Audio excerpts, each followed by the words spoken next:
Assalamualaikum Bre, selamat datang kembali di Guru Gembul Channel. Pada tahun 1960, Masyumi resmi dibubarkan oleh pemerintah di bawah Bung Karno karena dianggap terlalu radikal dalam keislamannya, dianggap bertentangan dengan Bung Karno, dianggap bertentangan dengan PKI tentu saja, dan dianggap kontra terhadap revolusi. Nah, ini sebenarnya adalah sebuah hantaman yang besar dan sangat kuat terhadap gerakan-gerakan Islam di Indonesia.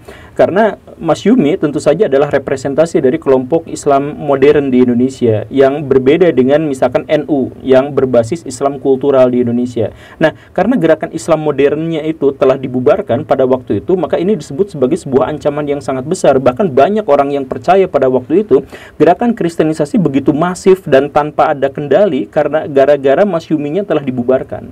Itulah sebabnya sekitar 6 atau 7 tahun kemudian pada tahun 1967 itu didirikanlah yang namanya DDII, ya, Dewan Dakwah Islam Indonesia, yang awal mulanya gerakan itu sebenarnya adalah untuk mengkanter gerakan-gerakan kristenisasi yang tadi disebutkan itu.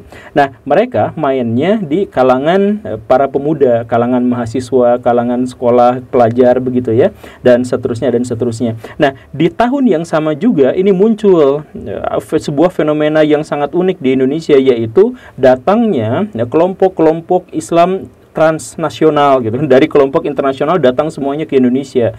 Ada Wahabi berkembangnya tahun 70-an di Indonesia, walaupun nanti mendapatkan momentumnya tahun 2000-an gitu ya.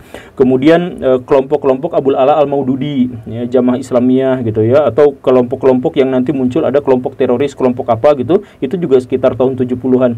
Kemudian ada juga nah ini yang paling penting itu adalah gerakan Ikhwanul Muslimin dari Mesir di bawah Al-Banna, itu yang kemudian menginfiltrasi DDII dan memiliki hubungan yang sangat erat di dalamnya.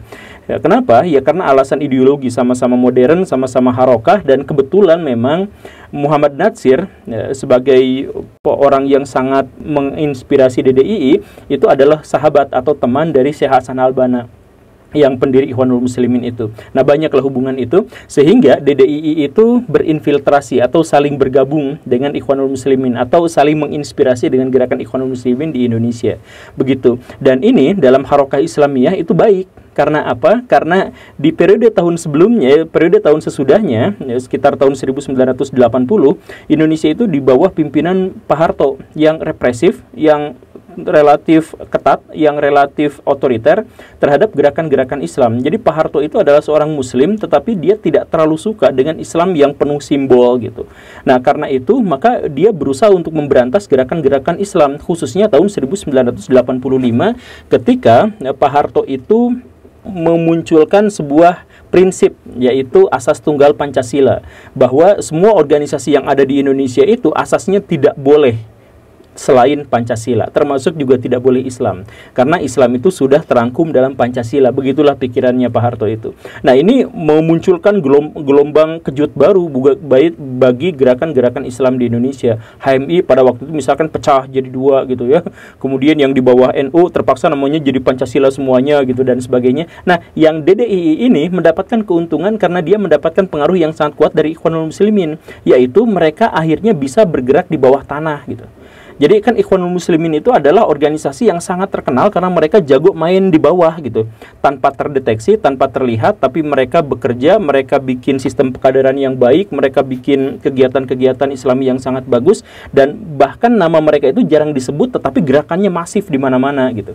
Nah, DDII itu akhirnya berhasil selamat dari cengkraman Pak Harto pada waktu itu, karena memang mereka masuknya main ke bawah tanah gitu, ya seperti itu. Nah, kelompok-kelompok inilah yang pada akhirnya kita kenal sebagai Jamaah Tarbiyah, yang kemudian memiliki wajah politik menjadi Partai Keadilan, dan pada tahun-tahun berikutnya menjadi Partai Keadilan Sejahtera. Inilah awal mula dari Partai Keadilan Sejahtera. Tetapi pada masa selanjutnya ternyata Partai Keadilan Sejahtera berbeda haluan, berpisah dengan nenek moyangnya, dengan DDII dan dengan PKS generasi awal.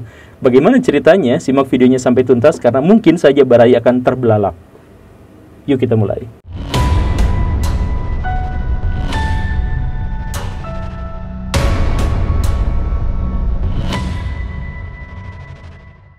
Tidak banyak orang yang tertarik ketika Partai Keadilan dideklarasikan pada tahun 1998, karena pada waktu itu ya biasa-biasa aja, kan lagi rame-ramenya, lagi reformasi dan sebagainya, banyak partai-partai bermunculan, jadi Partai Keadilan dianggap sebagai sesuatu yang biasa-biasa aja. Tetapi menjadi sangat mengejutkan ketika setahun kemudian pada tahun 1999 mereka mendapatkan suara signifikan yang mencapai 1 juta sekian dan memperoleh posisi ke-7 dari pemilu. Ini mengagetkan, menjadi sebuah fenomena yang sangat aneh. Karena apa? Karena Partai Keadilan tidak dikenal sebelumnya dan tidak ada tokoh-tokoh menonjol dari sana. Jadi misalkan kalau PDI naik gitu, ya wajar karena itu adalah partai lama yang kemudian dipimpin oleh seorang reformer besar, Ibu Megawati misalkan. Atau PAN dengan Amin Raisnya, kan pada waktu itu yang hype-hype-nya itu. Nah, Partai Keadilan pada waktu itu tidak memiliki tokoh yang dikenal pada waktu itu, tapi kenapa tiba-tiba mendapatkan perolehan suara yang signifikan? Dan yang lebih lebaynya lagi dan lebih menghebohkannya lagi adalah pemilu 5 tahun berikutnya.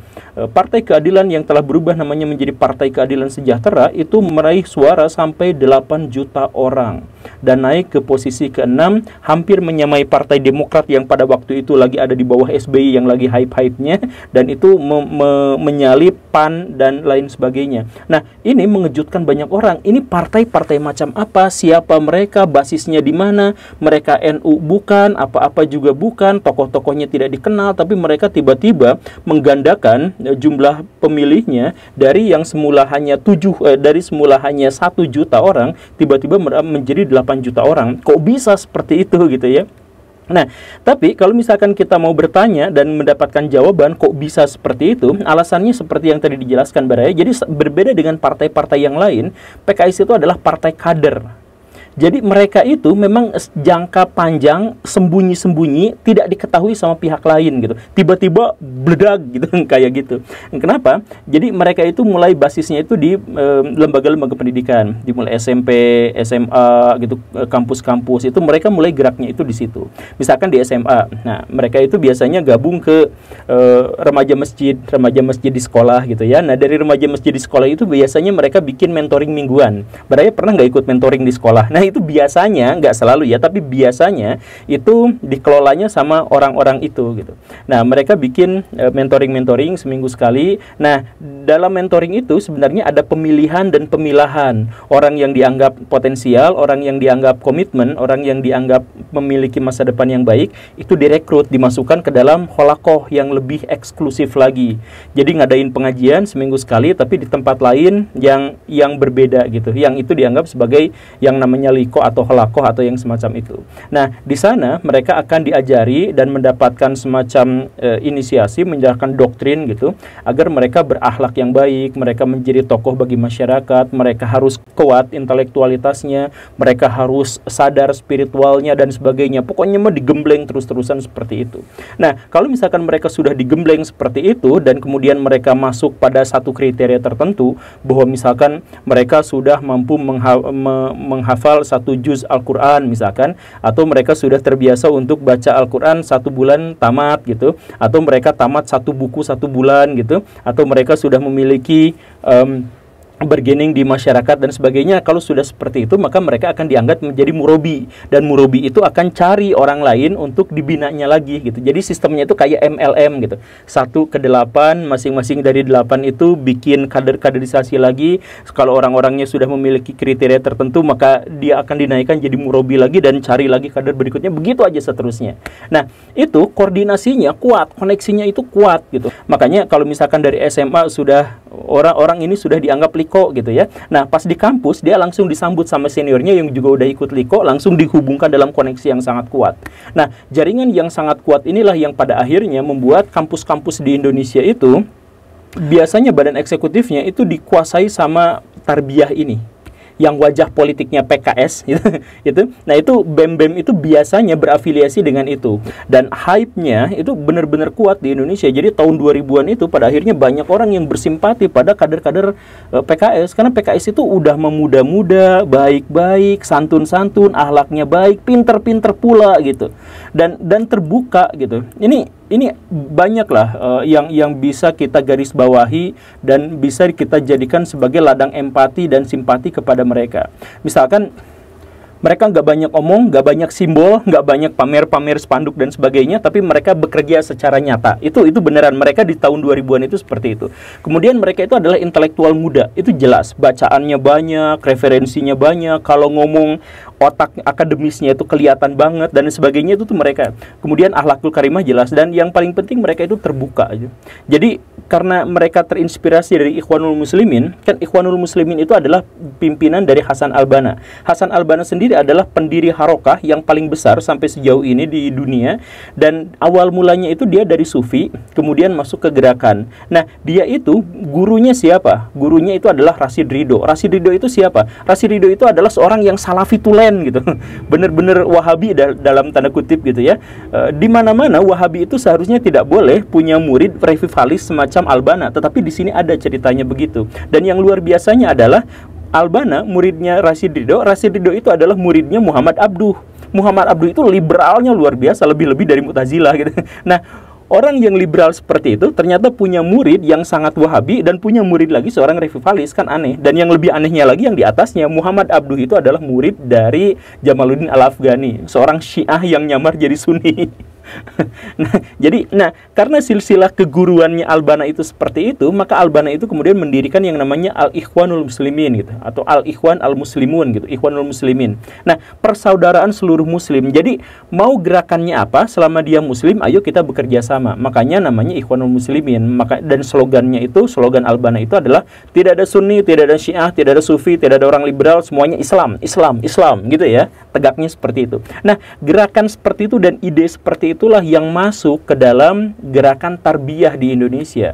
Makanya mereka itu sangat terbuka, dari yang sangat ustadz sampai orang pemikir Islam yang liberal, mereka rangkul, mereka jadikan itu sebagai bagian dari gerakannya. Bahkan mereka itu saking terbukanya, itu mereka menerima keanggotaan orang-orang Kristen. Kalau misalkan Baraya bingung dengan keterbukaan mereka, misalkan kita ketahui bahwa Ade Armando itu adalah simpatisan. Bahkan saya mungkin mengira dia itu adalah kadernya.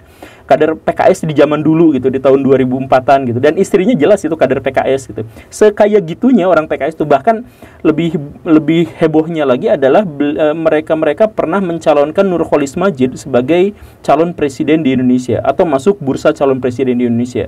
Padahal Nurholis Majid itu kita kenal sebagai intelektual muslim yang dikenal sebagai liberal, plural dan sekular gitu, yang seperti itu, tapi dicalonkan sebagai presiden dari PKS, yang menunjukkan bahwa PKS pada waktu itu memang benar-benar terbuka, punya ide-ide al-Banna. Selama dia muslim, furu'iyah yang kayak gitu diabaikan lah, yang seperti itu ceritanya. Nah, ini dengan gagasan yang sangat terbuka, merangkul semua kalangan, bahkan Amin Rais pada waktu itu marah-marah gara-gara kader-kader Muhammadiyah gabung semua ke PKS dan sebagainya. Ini mereka akhirnya melipat gandakan perolehan suara mereka itu dari 1 juta ke 8 juta hanya dalam waktu 5 tahun tanpa tokoh yang bisa dieksploitasi namanya. Nah, gitu. Ya begitulah ceritanya. Bahkan saya pernah ingat, tapi saya di searching di YouTube udah nggak ada videonya. Saya pernah lihat di editorial media Indonesia. Mereka memuji-muji PKS, padahal media Indonesia itu adalah sebuah media yang cukup ekstrim untuk menentang simbol-simbol keislaman. Bahkan media Indonesia itu kan dulu sangat menentang dan mengharamkan presenter-presenternya yang perempuan itu pakai hijab, kecuali di bulan Ramadan gitu kan. Nah, yang sebegitu pun ternyata mereka simpati atau memuji gerakan-gerakan PKS yang kental sekali revivalisnya gitu. Ya karena memang kualitas PKS pada waktu itu memang sangat kuat, sangat bagus. Tapi ngomong-ngomong, kenapa PKS pada akhirnya menjadi sebuah gerakan yang kita lihat seperti sekarang lah, yang cenderung oportunis gitu, yang cenderung kurang intelektual dan sebagainya. Kalau misalkan saya dikomplain menyebut bahwa PKS oportunis, ya media-media sudah menyebut banyak lah PKS sekarang memang oportunis gitu. Bahkan kemarin kan yang dikampanyekan kepada masyarakat itu adalah pajak motor bakal dihilangin, ya yang kayak gitulah. Jadi ide-ide gagasannya itu udah mengambang aja, udah nggak kayak seperti dulu gitu, udah terlibat dalam korupsian ya yang kayak gitulah gitu.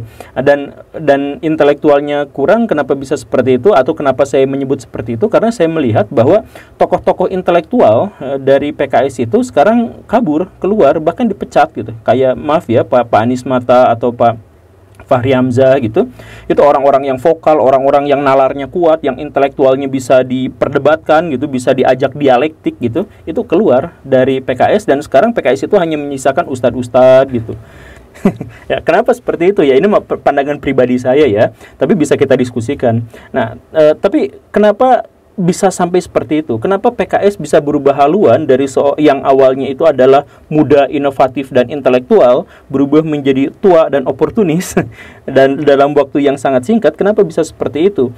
Ya, ini mah pandangan pribadi saya ya. Ini terjadi justru gara-gara tahun 2000-an itu. Gara-gara PKS itu pada waktu itu menghadapi sebuah dilema besar. Kan harus kita garis bawahi bahwa PKS itu adalah partai kader. Beda dengan partai-partai yang lain, partai kader. Nah, karena itu, maka ketika ada orang PKS, maka statusnya pasti satu di antara tiga, yaitu dia menjadi murobi yang membimbing orang-orang, dia yang menjadi terbimbing, atau dia menjadi dua-duanya, membimbing dan dia sendiri dibimbing. Kayak multi level marketing gitu, ada dalam hierarki jaringan yang sangat kuat gitu. Nah, partai kader PKS itu seperti itu. Nah, tetapi ketika dia mendapatkan perolehan suara yang signifikan dari 1 juta naik sampai 8 juta, mereka itu menghadapi dilema. Nah, ini orang yang 7 juta itu kan awalnya 1 juta jadi 8 jutaan. Nah, orang yang 7 juta yang baru nyoblos ini kita apain? Kita gimanain? Kalau kita tetap jadikan mereka sebagai simpatisan, maka itu bukan partai kita. Kan partai kita itu adalah partai kader. Partai yang bukan hanya memperoleh suara, tetapi juga membina orang-orang di situ agar jadi soleh, agar jadi intelektual, dan sebagainya. Kan gitu. Nah, tetapi di sisi lain, kalau kita harus mengkader 8 juta orang yang tadi itu, yang baru masuk itu, lah emang murobinya mana? Kan murobinya nggak cukup banyak. Kan jenjang pengkaderan PKS itu butuh waktu yang sangat lama, dan dari kader berubah menjadi murobi, katakanlah seperti itu, dari mutarobi menjadi murobi, itu kriterianya itu benar-benar ketat. Misalkan yang tadi, harus terbiasa baca Quran sebulan tamat, harus terbiasa baca buku sebulan tamat, harus menjadi bagian dari tokoh masyarakat, atau yang ditokohkan oleh masyarakat, atau yang memiliki bergening di tengah-tengah masyarakat lingkungannya gitu kan. Nah, itu kan ketat sekali, dan untuk menjadi seperti itu butuh waktu yang sangat lama. Nah, bagaimana ceritanya PKS sekarang tiba-tiba mendapatkan suara yang sangat banyak, dan orang-orang itu harus dimasukkan ke dalam kaderisasi? Mereka bingung. Nah, karena tidak ada pilihan, maka mereka ngambil jalan yang akhirnya menghancurkan idealisme mereka, yaitu apa? Membuat murobi-murobi karbitan. Jadi jadi orang yang sebenarnya belum layak untuk jadi murobi, orang yang belum, misalkan ya, belum baca Qur'annya sebulan tamat, orang yang belum baca bukunya banyak, orang yang kadar intelektual masih terbatas, orang yang ruhaniyahnya masih dipertanyakan dan sebagainya, itu karena jumlah simpatisannya banyak, jadi mereka itu dikarbit dan harus jadi murobi bagi orang yang banyak itu. Nah, karena kondisinya seperti itu, maka banyak sekali murobi-murobi dari PKS itu yang ternyata tidak memiliki kualitas sebaik seperti sebelumnya. Itu masalahnya tuh. Nah, karena sudah seperti itu, ya akhirnya ada degradasi besar-besaran dari intelektual menjadi oportunis yang tadi itu. Bahkan sampai ada presiden PKS korupsi. Ini ya, kalau ada partai lain korupsi itu dianggap wajar di Indonesia. Tapi kalau misalkan ada orang yang dikader sama PKS, yang pejabat-pejabatnya dikenal sebagai pejabat paling sederhana dan paling miskin di Indonesia, tapi tiba-tiba berubah menjadi koruptor, nah ini kan benar-benar menghancurkan dan dianggap sebagai satu pengkhianatan atau satu fenomena yang benar-benar mengkhianati dari gagasan awal PKS. Nah, sejak saat itulah, gara-gara PKS mendapatkan suara yang terlalu banyak dan kemudian mereka gagal untuk menciptakan kaderisasi seperti sebelumnya, maka PKS menjadi semakin jauh dari intelektualitas, menjadi oportunis, menjadi tidak terlalu dekat dengan nilai-nilai akademis, bahkan mereka bermusuhan dengan kelompok-kelompok intelektual di Indonesia. Kan sekarang jadi seperti itu kan, padahal dulu enggak.